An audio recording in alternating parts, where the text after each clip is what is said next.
সকলেই তোমরা তোমাদের আল্লাহকে আনুগত্য।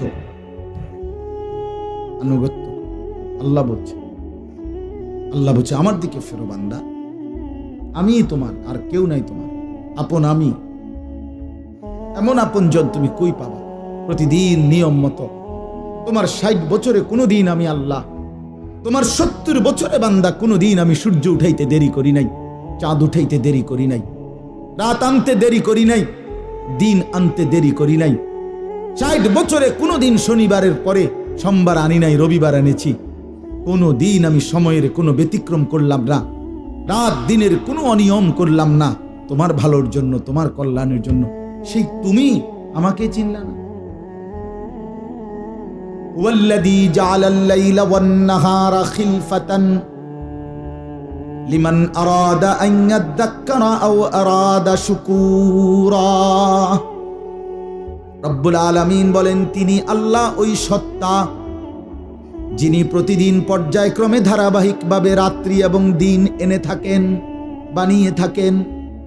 খিলফাতান মানে পর্যায়ক্রমে ধারাবাহিকভাবে, একবার রাত একবার দিন, একবার রাত একবার দিন, একবার রাত একবার দিন, এভাবে চলছে আজকে কয় বছর ধরে? 3 বছর ধরে এভাবে চলছে, আজকে 6 বছর ধরে।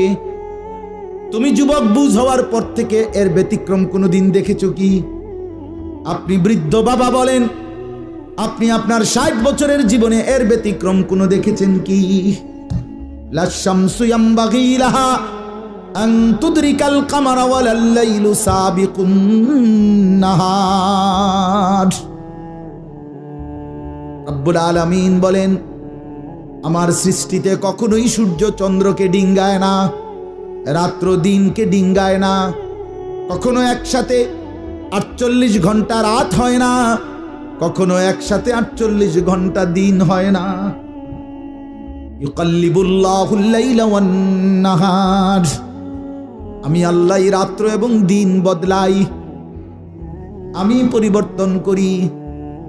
তাইলে বান্দা, তোমার সুখের জন্য প্রতিদিন আলোকিত দিনটাকে আমি অন্ধকারের কালো চাদর দিয়ে রাত্রি বানিয়ে দেই তোমার ঘুমের জন্য, আবার অন্ধকারের কালো চাদর হটিয়ে আলোকিত ধবধবে সাদা আকাশ বানিয়ে দেই তোমার আয়, ইনকাম আর উপার্জনের জন্য। একবার চাদর দিয়ে কালো করি, অন্ধকারে ঢেকে দেই তুমি ঘুমাবা বলে, আবার আলো দিয়ে ছড়িয়ে দেই মাশা তুমি উপার্জন করবে বলে। জালনা নাউমাকুম সুবাতা জালনান